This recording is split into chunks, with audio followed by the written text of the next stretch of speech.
bien, bonjour, bonsoir à tous. Ça fait un moment que je n'ai pas donné de nouvelles, mais c'est pour de très bonnes raisons. La première étant que j'ai écrit quelques histoires.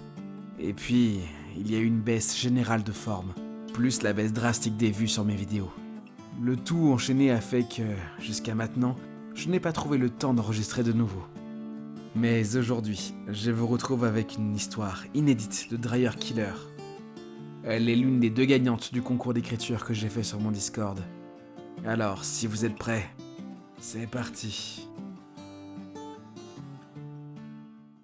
Tommy se réveilla dans l'habitacle de la voiture. Sonné, il ne s'était pas rendu compte que sa tête avait heurté le volant. L'accident avait été rapide, brutal, sans témoin. La voiture avait percuté un gigantesque chêne en plein milieu de la forêt, juste sur les bords d'une fragile route de terre, près de la maisonnette de bois où il comptait passer ses vacances. Tentant de reprendre pleinement conscience dans la nuit froide et brumeuse d'automne, il pensa à Alessa, sa femme. Elle devait le rejoindre le lendemain.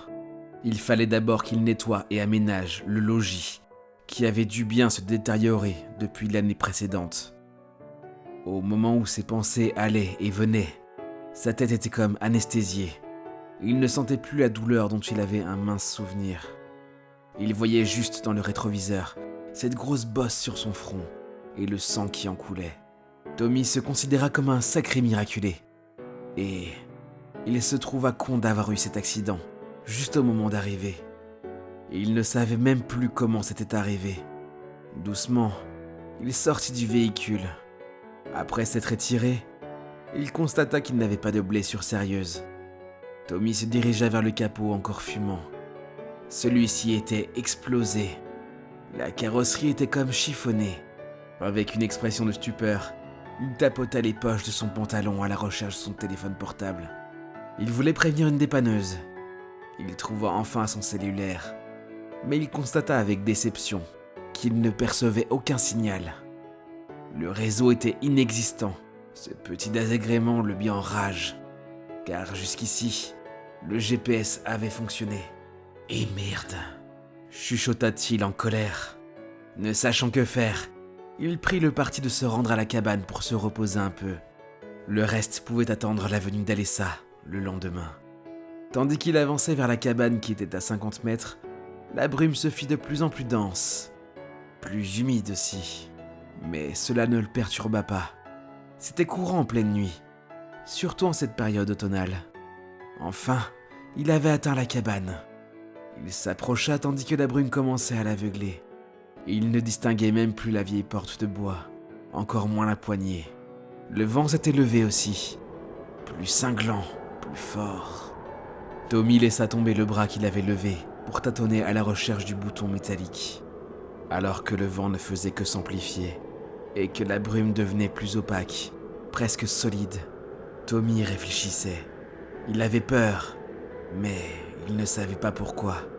Il inspira plusieurs fois, longuement, avant de chasser les drôles d'idées qui venaient s'immiscer dans sa tête. Alessa en pleurs, sa mère vêtue de noir, son chien hurlant à la mort. Il secoua sa tête et entreprit d'avancer vers la porte, les bras en avant pour la trouver dans l'aveuglant brouillard laiteux. Il trouva la poignée froide et ouvrit la porte. « Mais fermez cette porte, bon sang !» lança une voix d'homme. Tommy n'arrivait pas à voir qui avait parlé. Il ne comprenait pas pourquoi il y avait des gens dans la cabane familiale. Ces personnes ne devraient pas être là. Une désagréable sensation de déjà-vu s'infiltra dans son crâne. Ne bougeant pas, respirant à peine, il scruta la brume.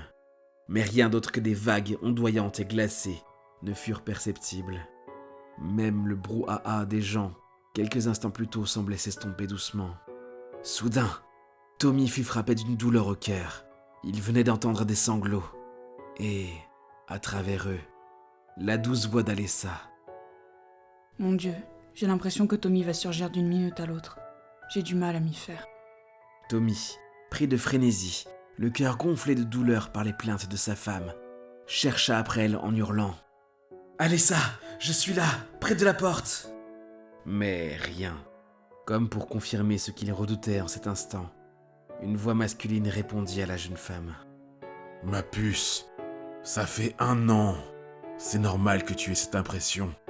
Le deuil est un processus long, douloureux. Tommy était stupéfait. C'était la voix de son beau-père. La raison commença à lui revenir. Il était en colère, effrayé aussi. Papa, je ne peux plus supporter ça. Chaque fois qu'on vient, je le sens. Et ce froid. Je veux rentrer, s'il te plaît. Puis, soudainement, le brouillard autour de Tommy se dissipa, jusqu'à qu'il puisse apercevoir tous ces gens en noir, tristes. Il vit Alessa dans une jolie robe sombre, les yeux boursouflés. Il vit son beau-père en costume, l'air grave devant la mine de sa fille. Il aperçut aussi ses parents à lui, sa maman en noir et son papa qui l'épaulait. Le chien était là lui aussi, et Tommy jura qu'il l'avait senti, car d'un coup, la bête hurla à la mort dans sa direction. Tommy voulut pleurer et hurler, mais rien ne vint. D'un coup, ce fut le noir total. Tommy se réveilla dans l'habitacle de sa voiture, sonné, et il ne s'était même pas rendu compte que sa tête avait heurté le volant.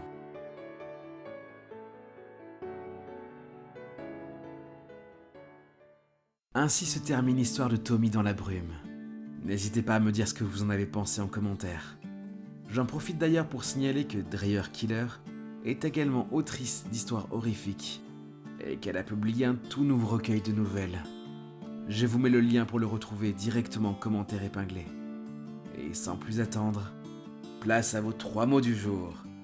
Aujourd'hui ils sont brume, tempête et carotide. Si vous ne savez pas en quoi consistent les 3 mots du jour, filez en description, tout y sera indiqué.